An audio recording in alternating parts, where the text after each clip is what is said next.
Hello everyone, welcome to super মামিস kitchen. আজকে আমার রেসিপিটি হচ্ছে চিকেন চাপ।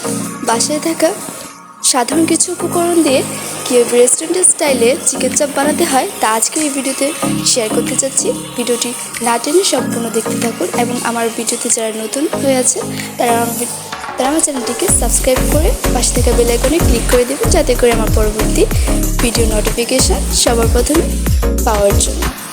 তো চলুন শুরু করা যাক। প্রথমে আমি একটা বাটিতে দারচিনি, এলাচ, লবঙ্গ, গোলমরিচ অ্যান্ড 3-4টে কাঁচামরিচ নিয়ে নিয়েছি। এগুলোকে আমি ব্র্যান্ড করে নেব। তো এখন আমি নিয়ে নিয়েছি চিকেনের একটা লেগ পিস নিয়ে নিলাম হাড়সহ।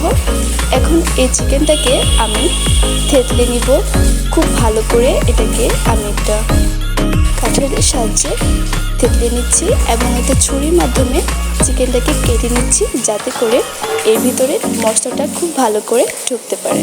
তো যেভাবে ভিডিওতে দেখানো হচ্ছে ঠিক সেই প্রসেসে আপনারা এটা করার চেষ্টা করবেন। আমি আবারও একটু থেতলে নিচ্ছি, খুব ভালো করে থেতলে নেবেন। তো এখন আমি একটা বাটিতে চিকেনটাকে রেখে যে ব্লেন্ড করা মশলাটা ছিল সেটা আমি দিয়ে দিচ্ছি, দিয়ে খুব ভালো করে মিক্স করে নেব।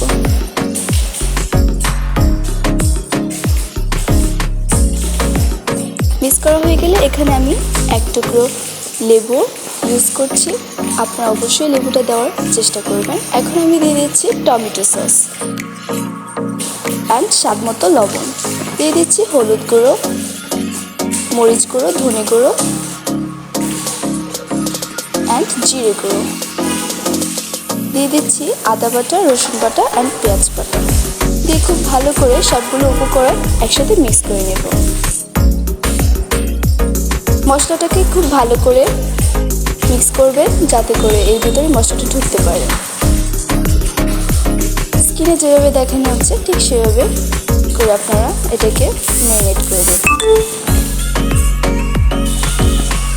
তো আমার মশলা মাখানো শেষ। এখন এটাকে আমি 30 মিনিটের জন্য ম্যারিনেটে রেখে দিচ্ছি এবং চিকেনটাকে বোল্ড করার জন্য আমি এখানে চালের গুঁড়ো নিয়ে নিচ্ছি 5 থেকে 6 চামচ। দিয়ে দিচ্ছি বেসন,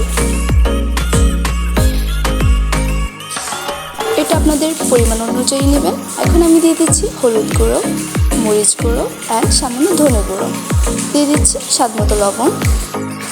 দিয়ে এটাকে তার সাথে দিয়ে দিচ্ছি জিরে গুঁড়ো। দিয়ে খুব ভালো করে মিক্স করে নেব।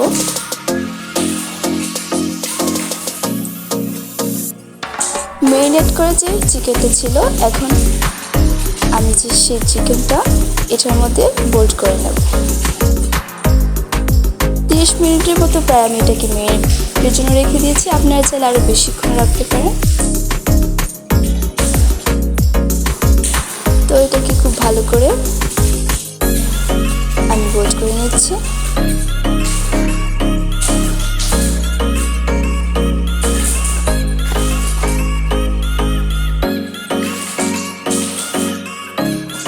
এখন আমি একটা প্যানে পরিমাণ মতো তেল দিয়ে দিলাম, রান্নার রেগুলার তেল দিয়ে চিকেনটাকে খুব ভালো করে ভেজে নেব।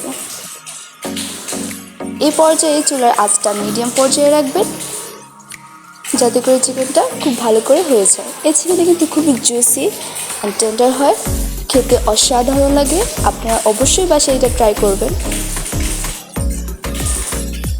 আমি চিকেনটাকে খুব ভালো করে এপিট ওপিট ভেজে নিচ্ছি, যতক্ষণ পর্যন্ত একটা কালার চলে আসে ততক্ষণ পর্যন্ত ভেজে নেব। তো এই তো আমার চিকেনটা অলমোস্ট হয়ে গেছে। আমি এখন এটাকে ডেকোরেশনের জন্য নিয়ে যাচ্ছি। দেখতে পাচ্ছেন কত সুন্দর হয়ে গেল। রেসিপিটি অনেক মজার, আপনারা বাসায় অবশ্যই ট্রাই করবেন। এতক্ষণ আমার সাথে থাকার জন্য ধন্যবাদ। আমার ভিডিওটি ভালো লাগলে অবশ্যই একটা লাইক করে দেবেন এবং সাবস্ক্রাইব করে পাশে থাকবেন। সবাইকে ধন্যবাদ জানাচ্ছি। সবাই ভালো থাকবেন, সুস্থ থাকবেন। আল্লাহ হাফেজ।